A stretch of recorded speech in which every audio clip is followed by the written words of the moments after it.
Bonjour, une petite vidéo pour vous présenter les deux carnets primo-intervenants. Donc on a le modèle Write in the Rain qui a été fait par MPSEC suite aux attentats de Nice avec 50 fiches de l'avant. Donc Write in the Rain, hein, c'est fait à base de bois et donc c'est un papier imputrescible, hein, qui est très très connu des militaires parce que ça fait des années qu'ils vendent des carnets divers et variés pour chaque spécialité. Donc celui-là c'est vraiment fait pour la partie médicale et d'ailleurs c'est le seul de la gamme Write in the Rain. Et ensuite on a le carnet Damage Control qui a été développé sur Marseille. Donc voilà, par Lagens Eric et de Beaudrap Gaël. J'espère que je prononce bien les mots, les noms, pardon. Et donc là, c'est un carnet de 60 pages, très bien fait. Donc avec, en fait, on a une petite préface. Ensuite, on a une petite explication des moyens qui sont développés en France. Donc là, c'est vraiment fait pour la version française. Il y a une version suisse aussi qui existe, attention. Et donc, on a tous les dispositifs qui ont été développés en France. Le triage. Ensuite, on a des fiches techniques. Donc, voilà, encore sur le triage.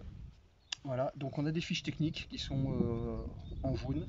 Donc là, ici, par exemple, si on peut zoomer, on a tout ce qui est de pose du garrot avec le SWAT-T, le SOFTI, le CAT et le RMT.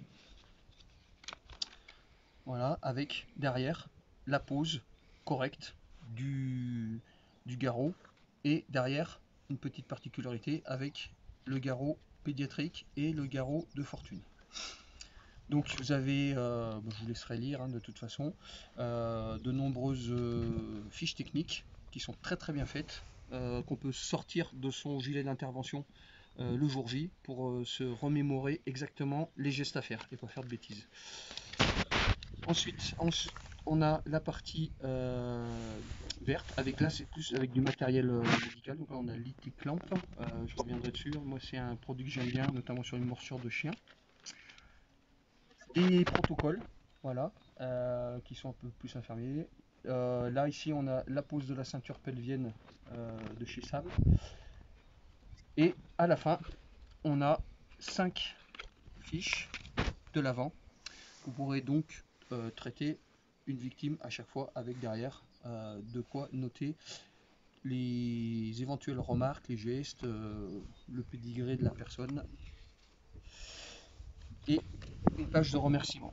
Ensuite, vous avez le carnet primo-intervenant. Donc ici, vous avez la taille des pupilles, l'échelle de Glasgow pour calculer la conscience.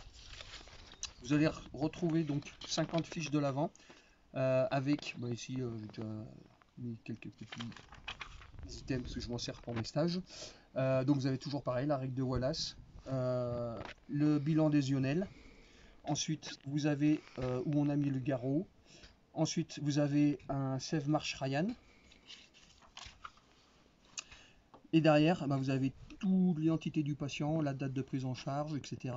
J'ai mis enfant seul, parce que c'est important de savoir aussi lors du triage. Le tableau avec les constantes dans le temps, les gestes effectués, les remarques, refus de prise en charge, et à la fin, vous avez ici donc un triage start avec le couleur de jour et de nuit, parce que de nuit les cialumes par exemple on peut pas faire de noir, donc du coup il y a le noir la nuit, ça passe blanc.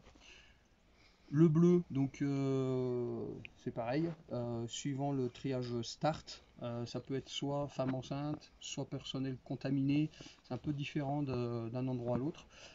Et ensuite la façon de calculer en fait l'état de la personne pour les ranger dans les bonnes cases du triage start. Voilà. Sur les côtés, en fait, on a mis deux petites règles. En fait, ça sert à mesurer la taille du couteau, par exemple, qui était vulnérant. Comme ça, le compte rendu, on peut le noter. Et ça sert aussi à mesurer une éventuelle plaie. Voilà, écoutez, j'espère que ces 2 carnets pourront vous être utiles. Et donc vous pouvez retrouver un peu partout, dans toutes les boutiques, Terang MP Sec. A très bientôt.